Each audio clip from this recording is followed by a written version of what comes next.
Buenos días, soy Vanessa Vallejo y este es el podcast del Pan Am Post. El actual presidente de El Salvador, Salvador Sánchez, es un ex guerrillero del Frente Farabundo Martí para la Liberación Nacional. ¿Cómo sucedió esto? ¿Cómo un guerrillero llegó a ser presidente? ¿Y qué tiene, por ejemplo, Colombia para aprender de lo que pasa actualmente en El Salvador y de cómo un guerrillero llega al poder?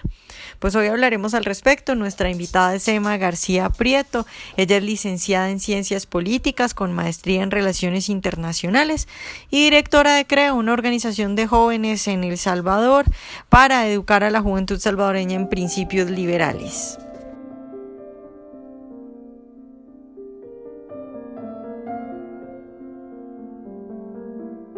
Emma, buenos días y muchas gracias por estar hoy con nosotros. Gracias, Vanessa, por la invitación y buenos días a todos los que nos escuchan. Bueno, Emma, pues mi idea hoy es que tú le cuentes a todos nuestros oyentes el proceso mediante el cual unos guerrilleros llegan a la presidencia de un país, también un poco a colación de lo que está pasando en Colombia. Y para eso quiero empezar preguntándote, pues primero, ¿qué es el FMLN? El FMLN ahorita, al 2018, es partido en el poder presidencial en El Salvador, con una historia un poco turbulenta, como tú decís. Empezaron como guerrilleros en contra de un sistema democrático, capitalista, en el que ellos estaban tratando de conseguir la distribución de riqueza, la igualdad, básicamente quitarle a los ricos para darle a los pobres. La historia nos ha enseñado en infinidad de países que eso no funciona y que al final lo que termina afectado es la economía del país y por ende la población. El FMLN se instituye como partido político luego de los acuerdos, de la firma de los acuerdos de paz en el 92. Los acuerdos de paz pusieron fin a 12 años de guerra civil que el FMLN, sin ser partido político, a través de todas sus suborganizaciones, por decirlo así, habían logrado una guerra civil en contra de los gobiernos salvadoreños por muchísimos años, en el que ahorita el presidente de El Salvador es uno de los máximos líderes guerrilleros de ese entonces. No sé, tú me explicas también qué más quisieran saber. Yo sé que ustedes, los colombianos, ahorita están pasando por un proceso bastante similar en el que las FARC en unos cuantos años se pudiera repetir la historia de El Salvador en Colombia. Claro, Emma, pues Entonces, sí, eso es precisamente lo para que eso. tenemos que aprender de la historia de los demás países, y nos pasó a nosotros por no aprender de un ejemplo como Nicaragua, siendo nuestro país vecino. Entonces, sí, qué bueno que tú estás trayendo el tema a la luz y ojalá les sirva de ejemplo para evitarlo.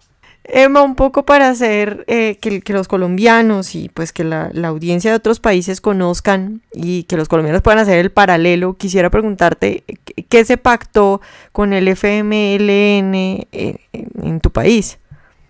Perfecto. En el 92 se firmaron los acuerdos de paz en Chapultepec, México, en el que se ponía fin a la guerra civil, pero al mismo tiempo se le autorizaba al FMLN convertirse en partido político y poder correr para las elecciones en ese entonces las más próximas eran legislativas y municipales. Ahí obviamente ganaron representación en la Asamblea Legislativa.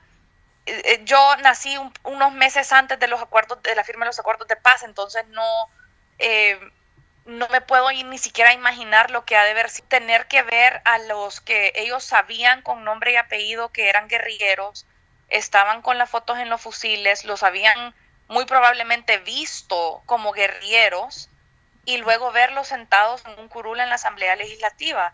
Y eso es exactamente lo que está pasando ahorita con mi generación en el 2018 que estamos, que el presidente que tenemos es guerrillero, o sea, fue guerrillero. Su currículum no tiene absolutamente nada más que ser parte de la guerrilla. Entonces, es bien triste, la verdad, porque tuvimos que haber despertado como sociedad, los partidos políticos, la oposición, todos tuvieron que haber despertado antes como para que no se llegara a este extremo, porque no podés tener gente que ha hecho tanto daño material, económico, emocional, mataron a un sinfín de personas inocentes y que ahora sean los que estén en el poder político. Claro, además, solo para aclarar, porque acá en Colombia a los guerrilleros se les dan 10 curules fijas. Ustedes allá no les dieron curules fijas, ¿verdad? Ellos tuvieron que salir a buscar votos. Correcto, tuvieron que participar en la elección. Emma, ¿cuáles son las consecuencias de esos acuerdos? Y me refiero en términos de violencia, porque bueno, seguramente allá se dijo lo mismo que se dijo acá hace unos años, que el acuerdo iba a acabar con la violencia. ¿Se acabó con la violencia en El Salvador? Mira, la violencia como tal de la guerra civil, pues sí, porque ya no había guerra, pero había otro tipo de violencia. Tenías familias completamente fraccionadas, familias hijos que estaban creciendo sin papá, sin mamá, ya sea porque tuvieron que emigrar o porque fueron asesinados durante la guerra. Estos niños ahora, que ya no son tan niños, pero ahora por eso es que tenemos el gran problema de las maras. Y no quiero decir que las maras sea culpa del FMLN, porque tampoco sería un poco tal vez iluso de mi parte decir eso, pero sí es un resultado de la guerra civil. Y al firmar los acuerdos de paz, es cierto que la gente ya no tenía toque de queda, es cierto que la gente ya no se tenía que estar como escondiendo en los carros o agachando las cabezas. Mi mamá cuenta la historia que caminó al colegio, su mamá le decía, a la cuenta de 3 agachan las cabezas porque ya ellos veían cuando iban a detonar bombas.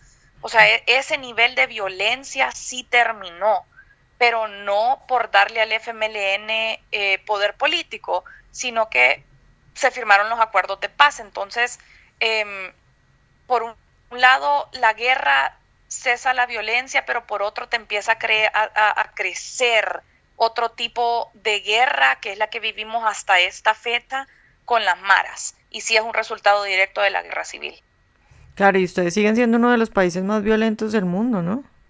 Tristemente, esa es la realidad que vivimos y no hay, hasta la fecha, no tenemos una política clara en cuanto a una medida de seguridad. El gobierno sale diciendo que, si tú escucharas, Vanessa, los discursos del presidente cuando hace cadenas nacionales, me imagino, o sea, ¿qué podrá decir un guerrillero? De vivir acá.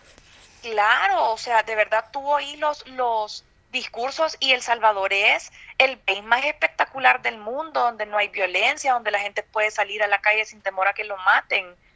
Pero la realidad que vive el 99.9 de salvadoreños es otra. Y eso es lo que nos cuesta creer, que vengan ellos ahorita con grandes aires de grandeza, cuando la realidad, ellos pelearon. Mira, esto es lo que nos molesta, siento yo. La lucha que ellos pelearon por tantos años de igualdad, de respeto, o sea, tú sabes, la lucha que luchan todos los comunistas. Al llegar al poder, se les olvidó. Solo hace unos 4 días salió una foto del canciller de la República, obviamente del Partido Comunista, comprando en Carolina Herrera. Ese tipo de coherencia no la entiendo. De verdad te lo digo. Sí, pues lo que hacen todos los comunistas, ¿no? Que hablan de ayudar a los pobres, pero todos ellos son supremamente ricos mientras la gente está pobre. Al momento de llegar al poder, ellos se vuelven la oligarquía que tanto criticaron, siguen criticando a los que eran parte de la oligarquía, pero ellos tienen casi igual de dinero y le atacan a los pobres diciéndole: nosotros somos igual de pobres que ustedes. Claro, Emma, ¿creían en El Salvador cuando sucedieron estos acuerdos con la guerrilla? ¿Creían en El Salvador que la guerrilla iba a llegar al poder? ¿Creían que era posible que un guerrillero fuera presidente? Mira, te lo digo, y esto muy a título personal, creo que por la misma historia tan sangrienta que ellos crearon en El Salvador, creo que la gran mayoría ha de haber pensado que era imposible. El gran problema fue el cambio generacional en el 2009. La gente y ahí es mi generación. Ya en el 2009, la gente del 90, que ya no vio mucho los acuerdos, la guerra, porque ya se veían que estaban en proceso los acuerdos de paz en el 92, o sea que la gente del 90 y del 91 no vivió la guerra y no vio a un Sánchez Serén con fusil. Y esa es la mayoría que al momento de votar, de hacer esa transición generacional que cumplieron 18 años, creyeron en un cambio. Y te estoy haciendo así como comillas ahorita, en un cambio. Se fueron engañados y así es como ganó el FMLN. Y yo pongo este ejemplo, cuando a mí me invitan a dar charlas, yo les pongo este ejemplo a los jóvenes. Lo que nuestros papás vivieron al momento de tener que ver como presidente de la República, que nosotros pudiéramos unos 10, 15 años con el máximo líder de las maras siendo nombrado presidente de la República. Tal vez es un equivalente al que ellos se puedan relacionar. Emma, ya para terminar, quiero preguntarte, ¿qué han hecho los guerrilleros en el poder? ¿Qué ha hecho este señor desde que llegó a la presidencia? Y bueno, desde antes que empezaron a acumular poder. Y la pregunta final también, y lo que se deben estar preguntando nuestros oyentes es, ¿hay esperanzas de sacarlos del poder? Mira, si yo te pudiera contestar con una palabra, la respuesta sería nada. No han hecho absolutamente nada desde el 2009 que llegó Mauricio Funes a la presidencia con Sánchez Serén como vicepresidente. En el 2014 gana la presidencia Salvador Sánchez Serén, no de manera legítima, con muchísimas dudas, fraude, bastante complicada la elección del 2014. Y las únicas dos cosas que han hecho ellos para beneficiarse, porque la verdad es que El Salvador como país, como población, no nos hemos beneficiado en absolutamente nada. Ellos se han, número uno, enriquecido como partido y como militantes. Han pasado a mejor vida. Persona que ha entrado al gobierno con el FMLN, persona que sale con las bolsas llenas de dinero. Y si no, tenemos el ejemplo de Mauricio Funes, el primer presidente de la izquierda en El Salvador, que ahorita es un asilado en Nicaragua, con de verdad un sinfín, pero sinfín de reportes de todas las cosas que hizo, las ilegalidades, el dinero que se robó, los millones que desaparecieron, las casas que compraba, las amantes por todos lados. De verdad, un presidente, a mi criterio, el peor de la historia en El Salvador. Y ahorita con Sánchez Serén sigue esta división, odiemos a los ricos, ese como mensaje tan divisivo que les encanta a ellos promover. Y esperanza para sacarlos del poder, Vanessa, esa es la última que se pierde. De verdad que seguimos luchando para que el socialismo no gane en El Salvador. Tenemos que entender que sin libertad lo perdemos todo, absolutamente todo. Y los gobiernos del FMLN lo que hacen es irte quitando libertades de poco a poco.